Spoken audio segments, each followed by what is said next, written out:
But Yeah. this is a matchup that I honestly I don't think anybody could have predicted. And I mean, that's no. I'm not going to sit there and say that no one could have predicted Italy and USA being in the finals of the Olympics, two of the best teams in the world being in the finals so of that's the a very Olympics. interesting change of tune as we start with our Two of with our two very of first wait. match.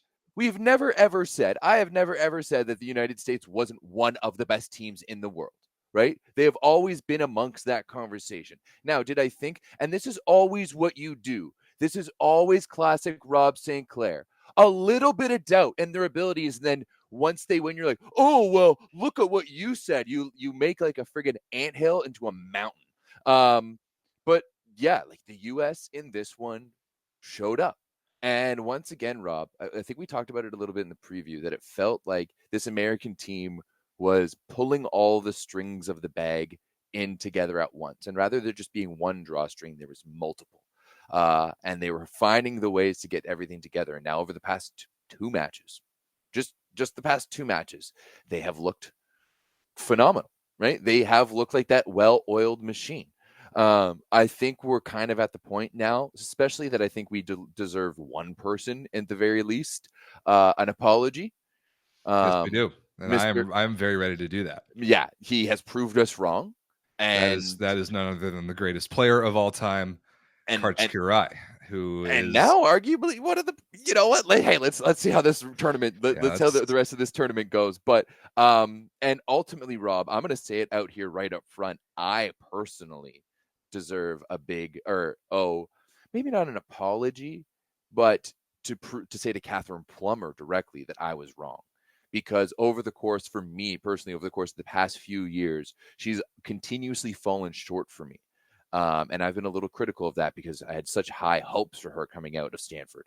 But then this year specifically, how she was with Canigliano at the end of the year, and then how she's been throughout this Olympic run today was really the top of the mountain for the way that she showed up. I think it was like 26 points. 26 points to lead all scorers. Yeah. So Catherine Plummer stood up fantastic. And on one side of the net, Rob, the United States of America played, I'm not going to say a perfect game, but as damn close to it as Pretty you could close. have, minus that second set where they completely just fell asleep.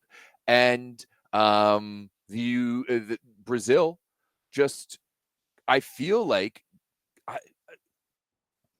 once again, just kind of succumbed to a fifth set and a semifinal game after being perfect leading up to this point.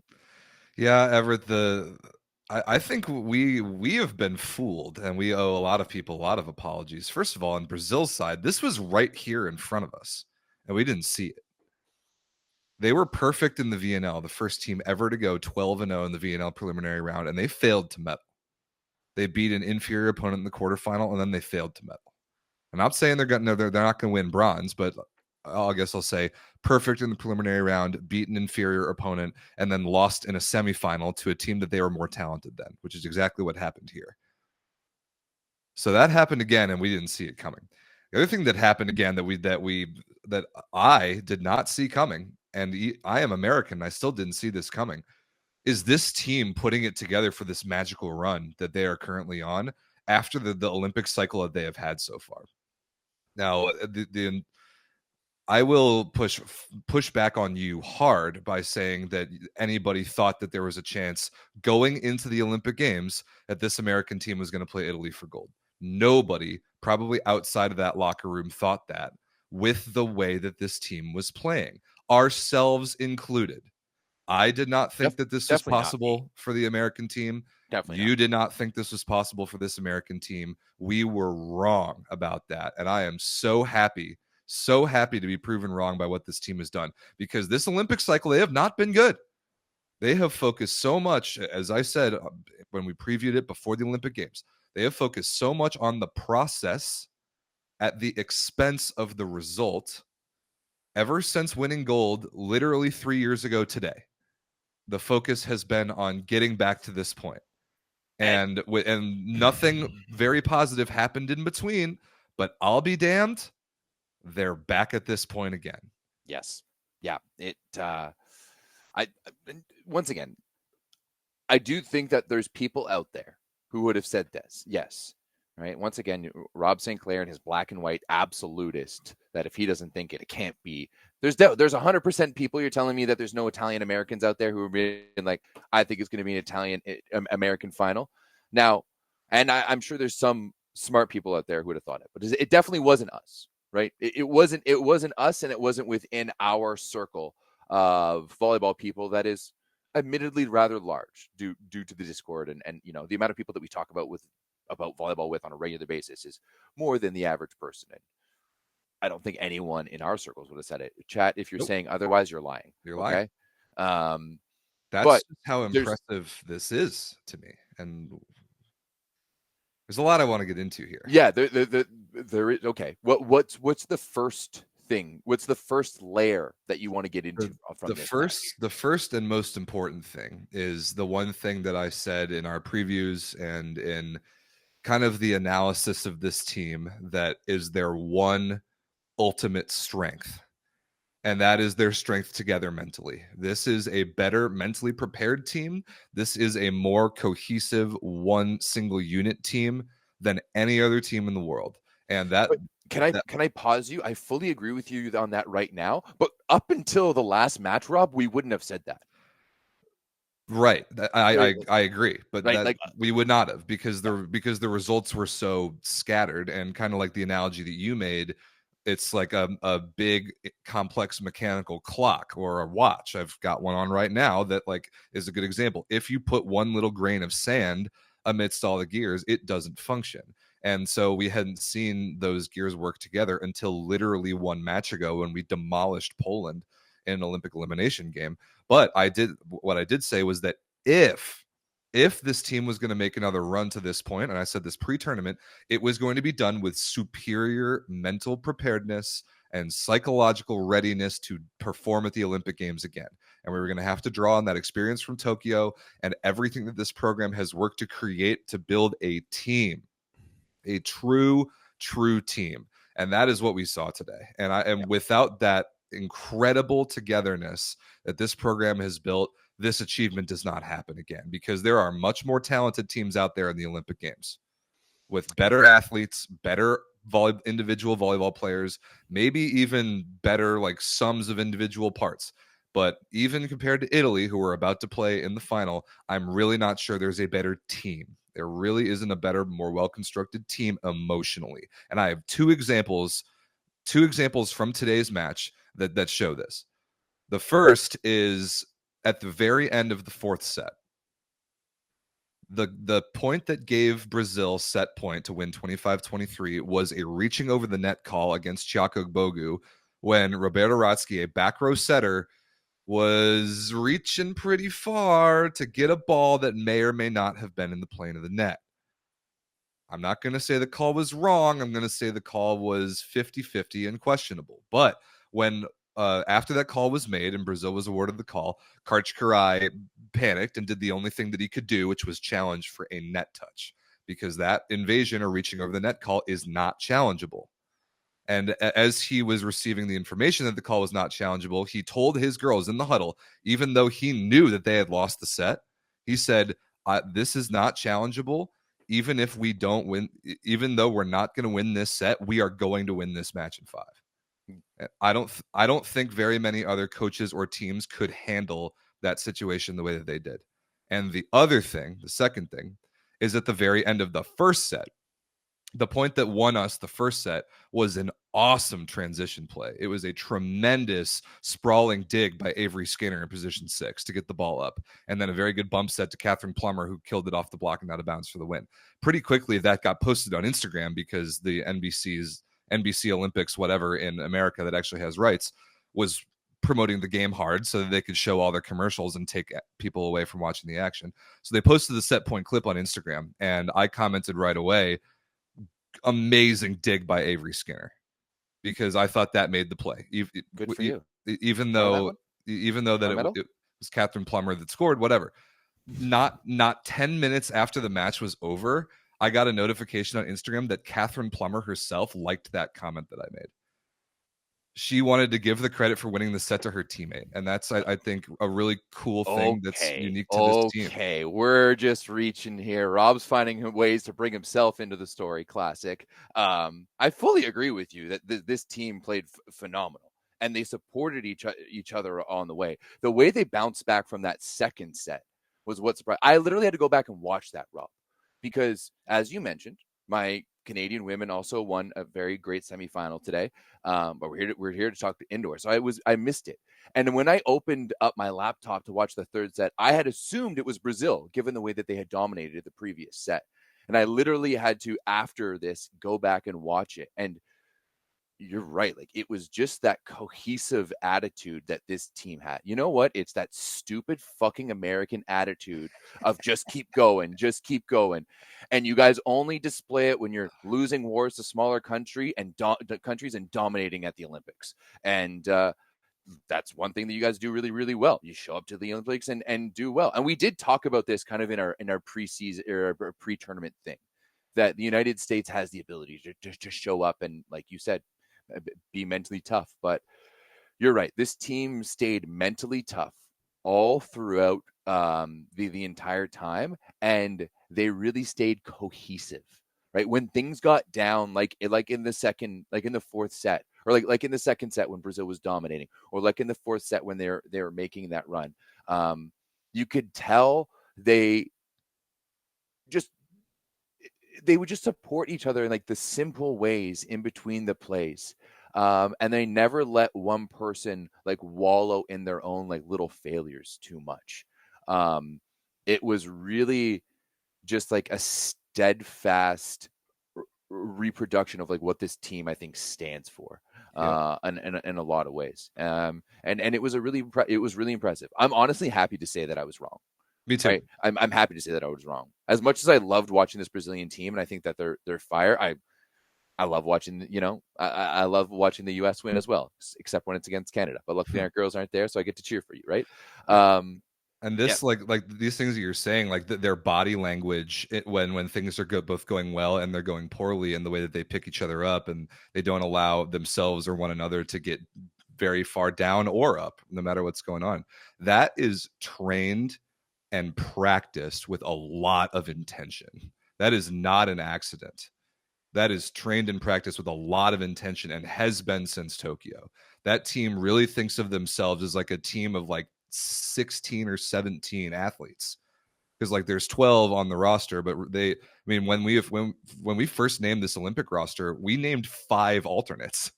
yeah, We named one alternate at every position. Like that's really how they think of themselves. And even I'm sure the girls who aren't dressed and aren't technically a part of this roster, I'm sure that they've and I hope that they feel a part of this and of this amazing thing that we've now achieved again. And that is intentionally built and practiced to treat each other and to treat themselves that way, top to bottom. And that is the magic of that comes through at the Olympic Games. And that's the cool part, is like because we talk about the Olympics being so different, which they are. Ask massively Brazil, different. ask Turkey, ask China, ask Poland, like whatever. To build it for this and to get back to the gold medal match again because of how hard they worked to be mentally prepared is really, really rewarding for this team. And I'm thrilled to have been wrong, even about the fact that they may be less talented or they weren't playing their best volleyball coming in. Even though I think both those things might be true, it didn't matter. This is the Olympic Games, and we are back playing for a gold medal. It's amazing. Yeah, it really is. There's just so many things, like even like there's little things like there'd be timeouts and you see Jordan Larson taking Avery Skinner aside and giving her kind of like little pieces of advice like that. It seemed like even the bench was really just dialed in. And ultimately, Rob, I do think that it was this. It felt as though the U.S. was a smothering blanket today, and they just put out Gabi's fire. Right? I They like that. everything that they did, especially in that third set. Gabi, what was Gabi here in the third set? She only had 1 point, but that to me is where, like, like when I went back, there was a string of points that Gabi just kind of, Got yeah, Gabi in the third was 1 for 7 with yeah, 4 errors. yeah, just not great. And there was that string of points there that it just didn't happen for her. And you could tell that in and out of her mentality is kind of really what partially affected Brazil today. Definitely. I like the smothering blanket over a fire analogy a lot.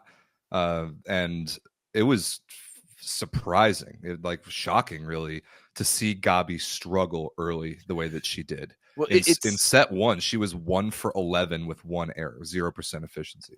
it reminds me of when I coached college, like CCAA, and we had a very decent team all around, but we were undersized. And our goal every game was just to make their best player crack. Yep. Right. And that everything around the game plan, from like how you were going to serve them, how you're going to block them, how you're going to play defense on them, was geared to shutting them down.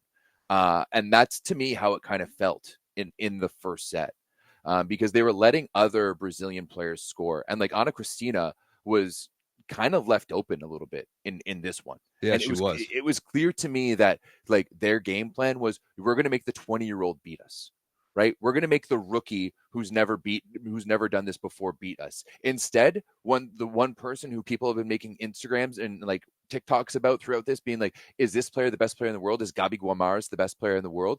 Instead, they made her go 1 for 11 in the first set. And that's like the opposite of how I personally would have approached it if I was a coach, and is why Karch is going to a gold medal match and I'm sitting my ass right here. Like I would have thought like target Ana Cristina, which I think we did in reception, but like try and take her out of the game and assume that Gabi's going to get hers. Yeah. And it was really kind of the opposite of that. Also, I thought we did a tremendous job defending against their opposite position. I mean, Rosa Maria got subbed out like 10 points into the match and came back in and out sparingly, but that like our preparedness for not just the moment, but also the matchup was amazing. Just like again, I am wrong, and I owe Karch Kirai an apology for what we were saying about him earlier in the Olympics. This was an amazing coaching performance. We bottled up a really good, emotional and balanced and skilled team. And especially in that third set, we like overwhelmed them in a way that like that doesn't happen to Brazil. No, not usually. They did seem overwhelmed. I mean, a lot to me was kind of came down to your guys' blocking. Definitely. Um, and while they were getting more one-on-one blocks and more stuff blocks, it was just the presence of your block. Like they were doing a lot to try to get away from it, go around from it. But then once again in that fifth set, it was just all how your team supported each other. Plummer was fantastic. Skinner was fantastic. Dude, And Skinner was so good, especially for the moment. I thought the thing that I was most impressed about is how she received in the fifth set. They were going after her in the fifth set rather than Plummer, and she was nails. That was yeah, so impressive. yeah. I mean, Carlini coming in off the bench in the She fifth, was so good too. making Every time she came in. five digs in the fifth. Yes. Alone for Carlini, like defensive, like once again, and you can tell when a team is completely bought in when they buy in on that team defense, and everyone understands their role completely and where you need to be, and nothing falls, and that's That Carlini dig sequence was unbelievably big, and I thought Jordan Thompson was really good when she came in too. She blocked a couple balls, she hit smart shots in transition. But like, yeah, the team defense is a great point. Even I thought Haley Washington, when she served, dug a couple balls, which contributed to an incredible match by the two American middle blockers. Chiako Bogu and Haley Washington were both awesome, and it wasn't even necessarily in scoring. It was the presence, like you said earlier.